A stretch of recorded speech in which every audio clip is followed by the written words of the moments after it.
अंग्रेजों की तरह अंग्रेजी बोलने के लिए इस तरह से प्रैक्टिस करनी होगी। आज स्पोकन इंग्लिश कोर्स डे 4 है, जिसमें अंग्रेजी में सबसे ज्यादा प्रयोग होने वाले शब्द सीखेंगे।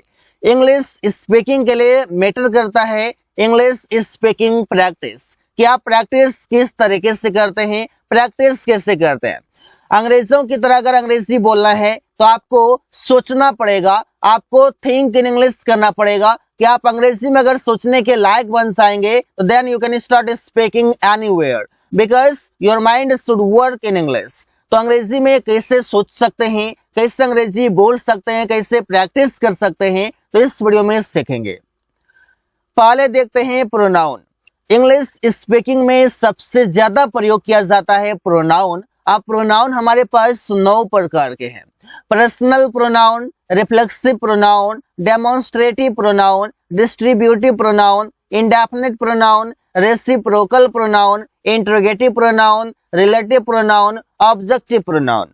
ये सभी प्रोनाउन क्या होता है, सेंटेंस में इसका प्लेस कहां पर होता है, कहां पर इसे रखा जाता है, इसका क्या स्ट्रक्चर होता है, इसका बनाने की विधि क्या होता है, तो सब कुछ इस वीडियो में सीखेंगे। तो चलिए एक एक करके शुरू करते हैं। पर्सनल प्रोनाउन कौन कौन से हैं? पर्सनल प्रोनाउन अगर मैं संख्या की बात करूं तो वो मात्र 7 हैं। कौन कौन है? I, we, you, they, he, she, it, बस इतना सा पर्सनल प्रोनाउन कहलाता है। अब पर्सनल प्रोनाउन ये इसीलिए है क्योंकि ये किसी पर्सन को इंडिकेट करता है। अब ये सभी जो काम करता है सेंटेंस में वो सब्जेक्ट बन सकता है, सेंटेंस में कोई दिक्कत नहीं है। जहां पर हम प्रयोग करते हैं किसी नाउन का, इसमें प्रयोग करता हूं अमन का, तो अमन के जगह पर हम कोई प्रोनाउन प्रयोग करते हैं। तो प्रोनाउन होता क्या है? प्रोनाउन वो होता है कि आप नाउन को आप ना लिखें, नाउन के जगह पर कोई प्रोनाउन यूज कर लें। जैसे अमन के जगह पर मैं प्रोनाउन यूज कर सकता हूं ही, आप प्रिया के जगह प्रोनाउन पर प्रयोग कर सकते हैं सी। मतलब आप नाउन को प्रयोग ना करके आप प्रोनाउन को प्रयोग करते हैं और सेंटेंस में आप मीनिंग कुछ अलग तरीके से देते हैं, वो भी हम देखते हैं। अब यहाँ पर हिंदी मतलब देखिए, आई का मतलब है मैं, वी का मतलब है हम या हम लोग, यू का मतलब है तुम या आप, दे का मतलब है वे या वे लोग, ही का मतलब है वह लेकिन मेल के लिए, पुरुष के लिए, सी का मतलब है वो लेकिन फीमेल के लिए, स्त्री के लिए, लड़की के लिए, और इट का मतलब है यह। अब प्रयोग करना देखते हैं कि इन सभी 7 वर्ड्स का प्रयोग सेंटेंस में कैसे करते हैं, वो भी सब्जेक्ट के रूप में। देखिए यहाँ पर पर्सनल प्रोनाउन के सेंटेंसेस यहाँ पर बनाए गए हैं। जैसे आई एम अ स्टूडेंट, मैं एक छात्र हूँ। यहाँ पर जो आई प्रयोग हुआ है एक सब्जेक्ट के रूप में हुआ है। We are going to market, हम लोग बाजार जा रहे हैं, तो वी का मतलब हो गया हम लोग। यू कैन स्पीक इंग्लिश, आप अंग्रेजी बोल सकते हैं, तो यू का मतलब हो गया आप, या कहें तो तुम भी बोल सकते हैं। दे आर लर्निंग इंग्लिश, वे लोग अंग्रेजी सीख रहे हैं, तो दे का मतलब हो गया वे लोग। ही इज अ डॉक्टर, वो एक डॉक्टर है, तो ही का मतलब हो गया वो। सी इज अ सिंगर, वो एक सिंगर हैं, वो एक गायिका हैं, गायक हैं, गायिकाएं लड़की हैं, तो यहाँ पर आप बोल सकते हैं कि वो एक गायिका है। इट इज अ टेबल, यह एक टेबल है। अब जब भी आप सेंटेंस सुनाते हैं तो उसमें सब्जेक्ट होता है, वर्ब होता है, ऑब्जेक्ट होता है। अब वर्ब से पहले जो ये सब्जेक्ट है, इस सब्जेक्ट में 7 पर्सनल प्रोनाउन का प्रयोग कर सकते हैं, कोई दिक्कत नहीं है, सबका मीनिंग है। अगर मैं बात करूं कि ये पर्सनल प्रोनाउन कौन सिंगुलर होते हैं, कौन प्लुरल होते हैं, अगर मैं सिंगुलर की बात करूं तो उसमें होगा ही होगा, सी होगा, इट होगा। अगर मैं प्लुरल की बात करूं तो उसमें आई होगा, वी होगा, यू होगा और दे होगा।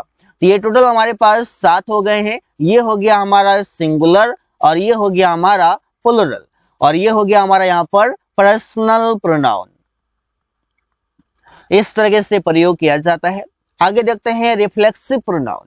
ये क्या करता है? ये रिफ्लेक्ट करता है। किसको रिफ्लेक्ट करता है? सब्जेक्ट को करता है। जैसे रिफ्लेक्सिव प्रोनाउन कौन कौन से होते हैं? Myself, ourselves, yourself, themselves, himself, herself, itself. इन सभी का जो मतलब होता है ना वो होता है खुद, या फिर यूं कहें तो आप स्वयं कह सकते हैं। लेकिन यह माई सेल्फ किससे बना है? आई से बना हुआ है माई सेल्फ, वी से बना हुआ है आवर सेल्फ, यू से योर सेल्फ, दे से दम सेल्फ, सी से हिम सेल्फ, सी से हर सेल्फ और इट से इट सेल्फ। आप बस सेंटेंस देखिए, जैसे आई बिलीव माई सेल्फ, मुझे खुद पर विश्वास है। You should be ashamed of your self, तुम्हें अपने ऊपर शर्म आनी चाहिए, तुम्हें अपने ऊपर शर्म आनी चाहिए। यहाँ पर देखिए योर सेल्फ, अपने ऊपर, खुद के ऊपर। Rahul hurt himself on the ground, Rahul ने खुद को मैदान पर जख्मी किया। We walk our self in the morning, हम लोग खुद रोज सुबह में टहलने जाते हैं, टहलते हैं। यहाँ पर खुद का मतलब हो गया our selfs. The children are bathing themselves in water, बच्चे खुद पानी में नहा रहे हैं। तो खुद का मतलब हो गया themselves, क्योंकि इसमें सब्जेक्ट चिल्ड्रन है, प्लुरल है, इस वजह से। She was blaming herself for that loss, वो उस हानि को लेकर खुद को दोषी मान रही थी। India is progressing itself, Bharat खुद उन्नति कर रहा है। यहाँ पर इटसेल्फ तब प्रयोग करेंगे जब कोई वस्तु की बात हो, जब किसी स्थान के नाम की बात हो, तो उसमें आप इट का इटसेल्फ बना देंगे, क्योंकि इंडिया के लिए अगर प्रोनाउन प्रयोग किया जाएगा तो वो प्रोनाउन होगा इट। तो इट है अगर तो इटसेल्फ हो जाएगा रिफ्लेक्सिव प्रोनाउन में। This chair is broken itself, यह कुर्सी खुद टूटा हुआ है। यहाँ पर इटसेल्फ का मतलब हो गया खुद। तो इस तरीके से आप प्रयोग करते हैं, सेंटेंसेस बनाते हैं। जब खुद को रिफ्लेक्ट करना हो तो वहां पर इसका प्रयोग कर सकते हैं। अब है डेमोन्स्ट्रेटिव प्रोनाउन। अब ये डेमोन्स्ट्रेटिव प्रोनाउन क्या होता है? डेमोन्स्ट्रेटिव प्रोनाउन वो होता है जो डेमोन्स्ट्रेट करता है, जो इशारा करता है। इस तरह की अगर मैं बात करूं तो ये डेमोन्स्ट्रेटिव प्रोनाउन 4 होते हैं। कौन कौन से? This, that, these, those. अब जैसे सेंटेंस देखिए, दोज स्वीट्स आर डिलीशियस, वे मिठाइयाँ स्वादिष्ट हैं। अब मैं बता दूं कि दिस और ये दैट, ये दोनों होता है सिंगुलर, और दिज और दोज ये दोनों होता है प्लुरल। अब और दिस और दैट को प्रयोग करते हैं नजदीक के लिए, जब कोई भी चीजें नजदीक हो। सॉरी, दिस और दिस का प्रयोग करते हैं नजदीक के लिए, और दैट और दोज का प्रयोग करते हैं कोई भी वस्तु दूर में है उसके लिए। जैसे कि बोलते हैं वे मिठाइयाँ स्वादिष्ट हैं, तो कैसे बोलते हैं? Those sweets are delicious, that means कि वो दूरी पर है और अंगुली से इशारा करके बोलना पड़ता है। दिस इज अ शॉप, यह एक दुकान है। आप यूं कहें तो दुकान के बाहर आप खड़े हैं और इशारा कर रहे हैं कि यह एक दुकान है, तो वो नजदीक है आपके पास, इस वजह से आप बोल रहे हैं इशारा करके। दिज आर बिग शॉप्स, ये बड़ी दुकानें हैं, तो दिज नजदीक के लिए। दैट इज अ कार, वो एक कार है, तो आप इशारा करके बोल रहे हैं ये कार दूर में है, आप बोलते हैं वो एक कार है, दैट इज अ कार। तो इस तरीके से आप प्रयोग कर सकते हैं, और इन सभी का प्रयोग आप सेंटेंस में कर सकते हैं एक सब्जेक्ट के रूप में, इस तरीके से। और सब्जेक्ट के रूप में, कभी एडजेक्टिव के रूप में भी हो जाता है। इसे दोज स्वीट्स हो गया, वे मिठाइयां, यहाँ पर दोज हो गया एडजेक्टिव के रूप में। Distributive pronoun. डिस्ट्रीब्यूटिव प्रोनाउन क्या होता है? ये बांटने की बात करता है। बांटना क्या? जैसे कि ईच, ईदर, नेदर, ये सभी होता है। इसे ईच ऑफ द अगर सेंटेंस में प्रयोग करते हैं तो वहां पर जो नाउन आएगा वो प्लुरल आएगा। जैसे इसका मीनिंग होगा प्रत्येक या हर एक। जैसे each of the boys is preparing for the examination. यहाँ पर देखिए ईच जो है यहाँ ये सिंगुलर है और ये बॉयज प्लुरल है। इसके बावजूद भी इज प्रयोग हुआ, ये तो प्लुरल है, लेकिन इसको बॉयज से मतलब नहीं है, इसको मतलब है ईच से, और ईच है सिंगुलर, इस वजह से इज आया हुआ है। प्रत्येक लड़के परीक्षा की तैयारी कर रहे हैं। ईदर ऑफ द बोथ मतलब दोनों में से कोई, किस बोलते हैं? Either of the chair is broken, दोनों कुर्सियां में से कोई एक टूटा है। दोनों कुर्सियों में से कोई एक टूटा है, तो कैसे बोलेंगे? Either of the chair is broken. तो इस तरीके से आप प्रयोग कर सकते हैं। इसके बाद है वन ऑफ द, मतलब है में से कोई एक। इससे one of the students will win the award, विद्यार्थियों में से कोई एक अवार्ड जीतेगा, क्योंकि सब तो नहीं जीत सकता, विजेता तो एक ही बनेगा।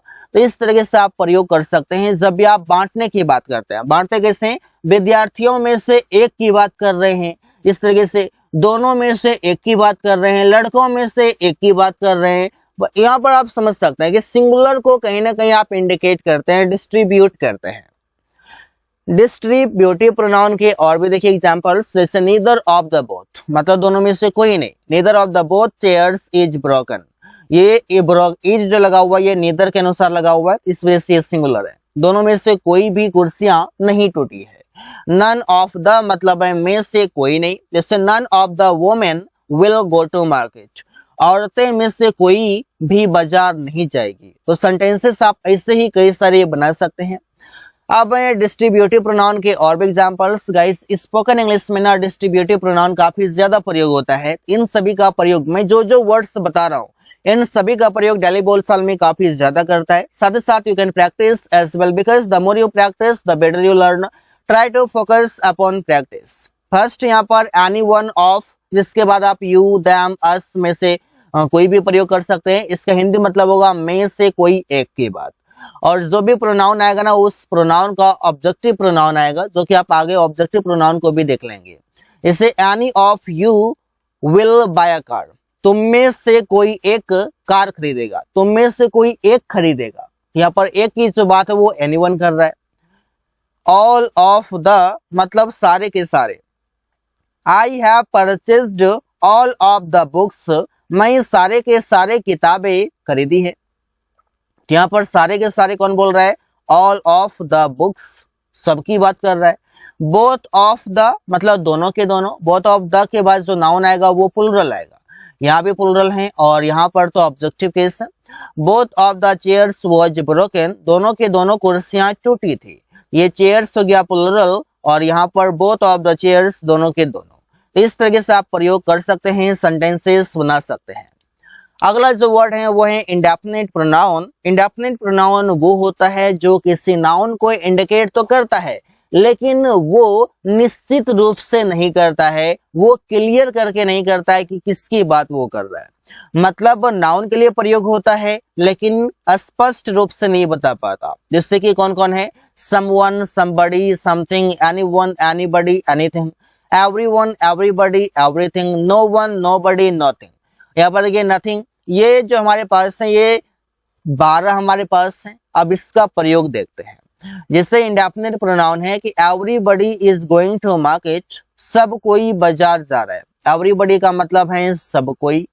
इस तरीके से इज एनीवन देयर, क्या कोई वो यहाँ है? इज एनीवन हियर, इस तरीके से बोल सकते हैं। नोबडी वाज प्रेजेंट देयर, वहां कोई उपस्थित नहीं था।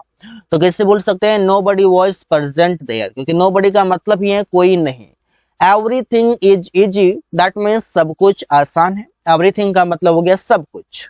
अगला जो हमारे पास वर्ड है वो है रेसिप्रोकल प्रोनाउन। अब ये रेसिप्रोकल प्रोनाउन क्या होता है? ये दो है हमारे पास, ईच अदर और वन अनदर। दोनों का मतलब है एक दूसरे का।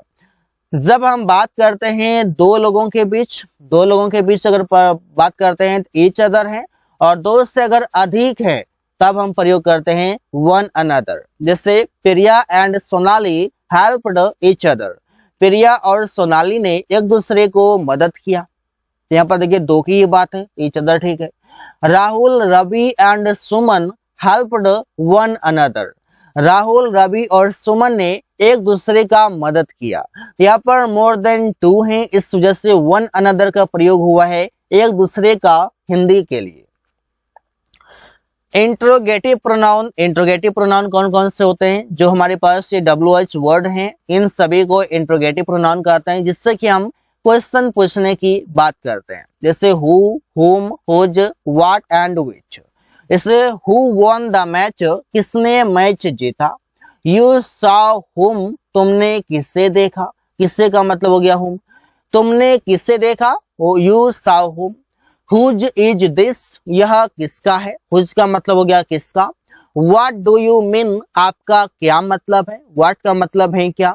Which is your favourite food, आपका कौन सी पसंदीदा भोजन है। तो कौन सी का मतलब हो गया विच। इन सभी में आप प्रश्न पूछते हैं और जिससे भी आप प्रश्न पूछते हैं वो सभी इंट्रोगेटिव प्रोनाउन कहलाता है। रिलेटिव प्रोनाउन क्या होता है? वो जो रिलेट करता है। इससे कौन कौन से होता है? Who, what, that, which and whose. इसे this is the boy whose book was lost, मतलब ये वही लड़का है जिसका किताब खोया था। यहाँ पर देखिए रिलेट कर रहा है, किसको रिलेट कर रहा है? द बॉय को। कौन कर रहा है? हुज कर रहा है। The boy who is playing there is my brother, जो लड़का वहां खेल रहा है वो मेरा भाई है। तो द बॉय, वो लड़का तो खेल रहा है, जो ये हु आकर के जो को रिलेट कर दे और इसमें एडिशनल इंफॉर्मेशन इधर दे रहा है। The man who is standing there is my friend, जो आदमी वहां खड़ा है वो मेरा दोस्त है। तो हु का मतलब क्या हो गया? जो। इस तरीके से अब है ऑब्जेक्टिव प्रोनाउन, और इसका मतलब है कि सेंटेंस में जैसे कि एक होता है सब्जेक्ट, फिर होता है वर्ब, फिर होता है ऑब्जेक्ट। तो ऑब्जेक्टिव प्रोनाउन क्या करेगा? सेंटेंस में ऑब्जेक्ट की बात करेगा। अब ऑब्जेक्ट में आपका नाउन तो सब्जेक्ट और ऑब्जेक्ट में सेम तरीके से होता है, लेकिन प्रोनाउन ऐसा नहीं होता कि अगर सब्जेक्टिव केस आई है तो ऑब्जेक्टिव में मी होगा, वी है तो अस होगा, यू है तो यू, दे है तो देम, ही है तो हिम, सी है तो हर, इट है तो इट। मतलब आई रहेगा तो ऑब्जेक्टिव में मी बन जाएगा, यू रहेगा तो यू रहेगा, वी रहेगा तो अस बन जाएगा। एग्जाम्पल देखिए, आई टॉक टू हिम, मैं उससे बात करता हूँ। हिम यहाँ पर आ गया ऑब्जेक्टिव केस में क्योंकि वर्ब के बाद आया हुआ है। Rahul is going to market with her, Rahul उसके साथ बाजार जा रहा है, यहाँ पर हर आ गया क्योंकि ऑब्जेक्टिव केस है। राहुल मेट मी, राहुल मुझसे मिला था, यहाँ पर देखिए मी आ गया क्योंकि वर्ब के बाद है। We are thinking about us, हम लोग आपके बारे में, अपने बारे में सोच रहे हैं, हम लोग अपने बारे में सोच रहे हैं, तो अपने बारे में के लिए यहाँ पर अस आ गया। शी गेव देम समथिंग, उन लोगों ने या उसने उन लोगों को कुछ दिया, उसने दिया। ही वॉज कॉलिंग यू, वो आपको बुला रहा है। आई कैन डू इट, मैं यह कर सकता हूँ। मतलब कि जितने भी ये प्रोनाउन है ये सभी वर्ब के बाद प्रयोग हुए हैं, और वर्ब के बाद तो आपको पता है कि ऑब्जेक्ट होता है, चाहे वो कोई नाउन है रहे या प्रोनाउन रहे। कोई भी वाक्य को बनाने के लिए subject, helping verb, main verb, object जानना चाहिए कि सब्जेक्ट क्या होता है, हेल्पिंग वर्ब क्या होता है, मेन वर्ब क्या होता है, ऑब्जेक्ट क्या होता है। चलिए बारीकी से सीखने का प्रयास करते हैं कि आखिरकार क्या होता है सब्जेक्ट, क्या होता है हेल्पिंग वर्ब, क्या होता है मेन वर्ब, क्या होता है ऑब्जेक्ट। फर्स्ट समझिए कि सब्जेक्ट क्या है। सब्जेक्ट क्या है? कर्ता वो है, सब्जेक्ट का हिंदी वो है कर्ता।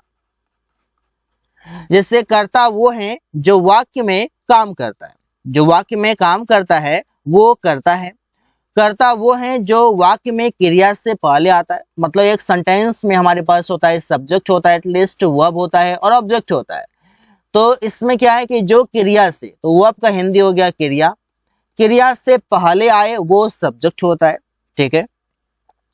कर्ता नाउन और प्रोनाउन दोनों होता है, कर्ता नाउन और प्रोनाउन दोनों होता है। मतलब नाउन के लिए अगर मैं अमन यूज कर लिया तो ये भी हमारा सब्जेक्ट है, और इसके लिए मैंने ही प्रयोग कर लिया, ये भी हमारा सब्जेक्ट है। कर्ता को पहचानने के लिए व्हाट और हु से प्रश्न करें। मतलब सेंटेंस में अगर जानना है कि आखिरकार सब्जेक्ट कौन है, तो सब्जेक्ट को जानने के लिए आपको प्रश्न कर सकते हैं आप व्हाट और हु से। अब देखिए क्या होता है। फर्स्ट तो हम देखते हैं कि सब्जेक्ट का काम कौन कौन कर सकता है।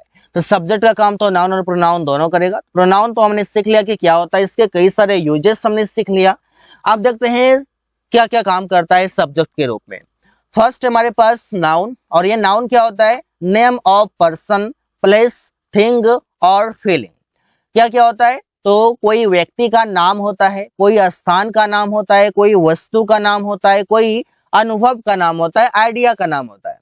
जैसे Ravi is writing a letter, Ravi पत्र लिख रहा है। यहाँ पर जो रवि है एक नाउन है, और ये लेटर भी एक नाउन है, चाहे कोई वस्तु का नाम रहे या कोई व्यक्ति का नाम रहे।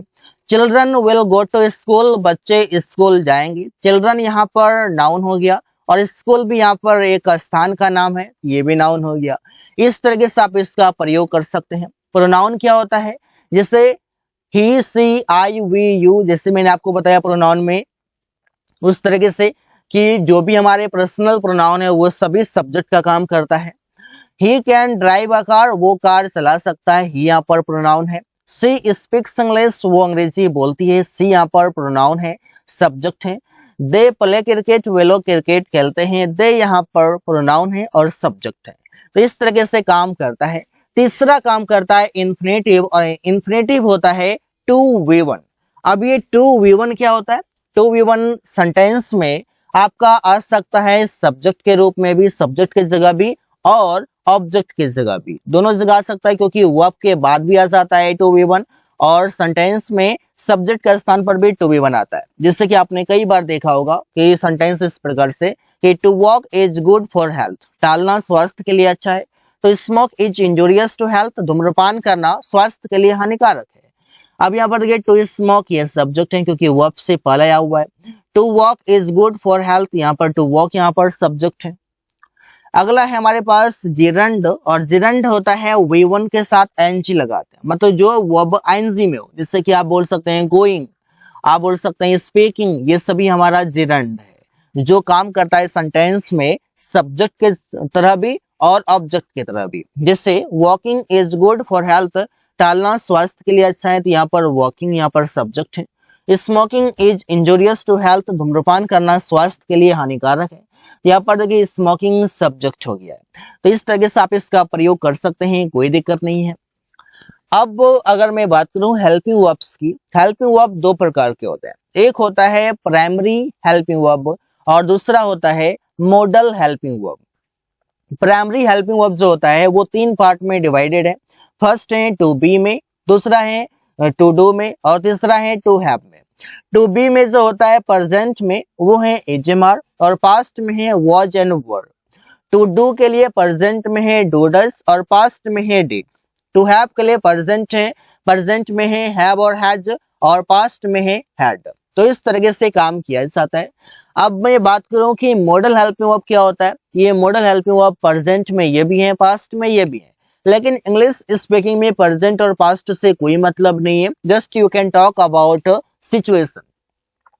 इससे can, may, will, should, must, ought to, could, might, would, यहाँ पर जो है विल, वुड, शुड, ये सभी हमारे पास जो है ये मॉडल वर्ब है। और मॉडल वर्ब में एक और पार्ट है जो है इसे कहते हैं सेमी मॉडल वर्ब, जैसे कि नीड, डेयर और यूज टू। अगर हम बात करें कि मॉडल हेल्पिंग वर्ब कितने होते हैं, तो हमारे पास मॉडल हेल्पिंग वर्ब की संख्या देख सकते हैं कि आप 1 2 3 4 5 6 7 8 9 और ये 3 12 ऐसे बोल सकते हैं। हमारे पास इस तरीके के 12 13 हो जाते हैं। तो यह देखिए यहाँ पर हमारे पास टोटल अगर मैं बात करूं हेल्पिंग वर्ब की संख्या, टोटल हमारे पास 24 होता है। इससे 3 2 5 2 7 1 8 2 10 1 11 और इधर जो हमारे पास होगा वो हो जाएगा संख्या इसका 13 हो जाएगा। हेल्पिंग वर्ब कभी मेन वर्ब कभी हेल्पिंग वर्ब, कैसे? मतलब कि हेल्पिंग वर्ब जो है कभी यह मेन वर्ब का भी काम कर लेता है, कभी हेल्पिंग वर्ब का भी काम कर लेता है। तो मैं बता दूं कि हेल्पिंग वर्ब मेन वर्ब तभी बन सकता है जब सेंटेंस में मेन वर्ब ना हो। जैसे he is writing a letter, वो एक पत्र लिख रहा है, यहाँ पर मेन वर्ब ये है राइटिंग, तो ये हेल्पिंग वर्ब है।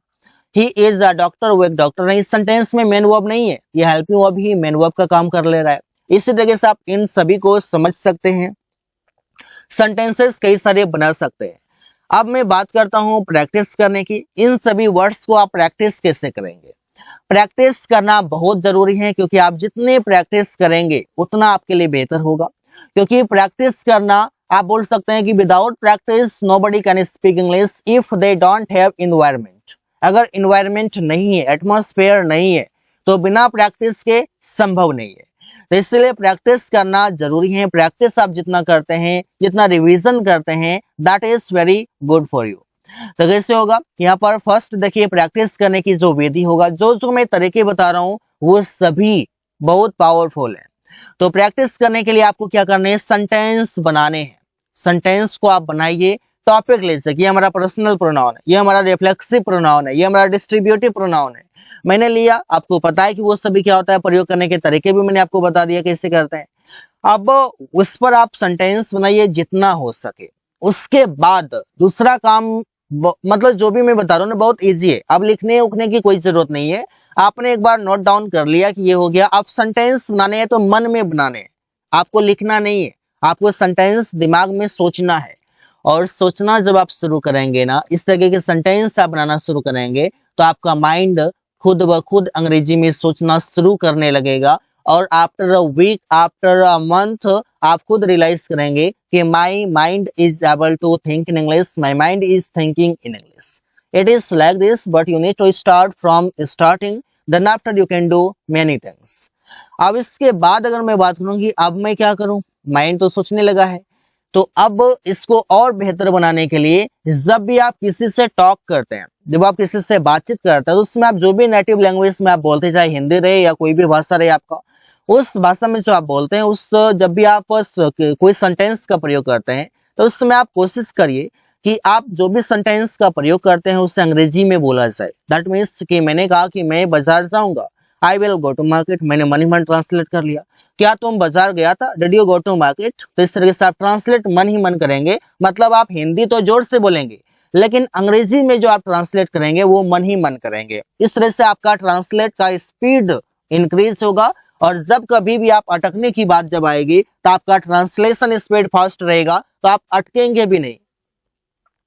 आप देखते हैं कि टाइप्स ऑफ मेन वर्ब. हमारे पास जो मेन वर्ब है ना, इसके कई सारे टाइप्स हैं हमारे पास. ट्रांजिटिव वर्ब है, इनट्रांजिटिव वर्ब है, फाइनाइट वर्ब है, इनफाइनाइट वर्ब है, रेगुलर वर्ब है, इर्रेगुलर वर्ब है. हमारे पास कई सारे वर्ब्स की संख्या है. तो हम कैसे कैसे देख सकते हैं, जैसे देखिए गो है तो I go to market, speak है तो she will speak English, learn है तो we are learning computer, run है तो they run on the ground, write है तो you are writing a letter, read है तो Aman is reading a book. तो ये समझिए हमारे पास जो ये सभी वर्ब हैं, ये सभी मेन वर्ब कहलाते हैं. मेन वर्ब के फॉर्म्स होते हैं, जो कि फॉर्म्स भी मैं आपको बताने वाला हूं कि फॉर्म्स किस तरीके से काम करता है, वो हम अगले वीडियो में बात करेंगे. ऑब्जेक्ट, लास्ट है ऑब्जेक्ट. ऑब्जेक्ट क्या होता है, ऑब्जेक्ट का हिंदी होता है कर्म. अब ये कर्म के पहचान करने के क्या तरीके हैं, कर्म किससे कहते हैं. देखिए कर्म वो है जो वाक्य में कर्ता पर प्रभाव डालता है. एक सेंटेंस लेता हूं, आई ईट अ मैंगो. अगर मैं आम खाता हूं तो असर किस पर पड़ेगा, आम पर पड़ेगा. मतलब ये कि सब्जेक्ट जो काम करेगा उसका असर ऑब्जेक्ट पर पड़ेगा. अगर ये खाने का काम करेगा तो आम तो घटेगा, आम खत्म भी हो जाएगा. कर्म वो है जो वाक्य में क्रिया के बाद आता है. मतलब ये हो गया वर्ब, और वर्ब के बाद हो गया ये ऑब्जेक्ट. कर्म नाउन और प्रोनाउन दोनों होता है. मतलब ऑब्जेक्ट जो है सेंटेंस में, ये हमारा नाउन भी होता है और प्रोनाउन भी होता है. कर्ता को पहचानने के लिए व्हाट और होम से प्रश्न कर सकते हैं. मतलब कि अगर कर्ता नहीं सॉरी कर्म, अगर सेंटेंस में कर्म को पहचानना है, ऑब्जेक्ट को पहचानना है कि आखिर ऑब्जेक्ट कौन है, तो आप सेंटेंस में प्रश्न करिए व्हाट से और होम से. इसे मुझे नहीं पता कि आई ईट अ मैंगो में कौन ऑब्जेक्ट है, तो मैं आई ईट तक लेता हूं और ऑब्जेक्ट की जगह पर क्वेश्चन मार्क लगा देता हूं, क्योंकि मुझे नहीं पता. आई ईट मैं खाता हूं, व्हाट क्या खाता हूं, यहाँ पर एक आंसर मिल रहा है मैंगो खाता हूं. इस तरीके से आप बोलते हैं कि Ravi goes to market, Ravi बाजार जाता है, लेकिन मैं रवि को छोड़ देता हूं. मैं देखता हूं कि व्हाट मतलब कि कौन, आप बोल सकते हैं कौन बाजार जाता है, कौन बाजार जाता है, तो आपका यहाँ पर आंसर हो जाएगा कि रवि बाजार जाता है. तो रवि यहाँ पर सब्जेक्ट हो जाएगा.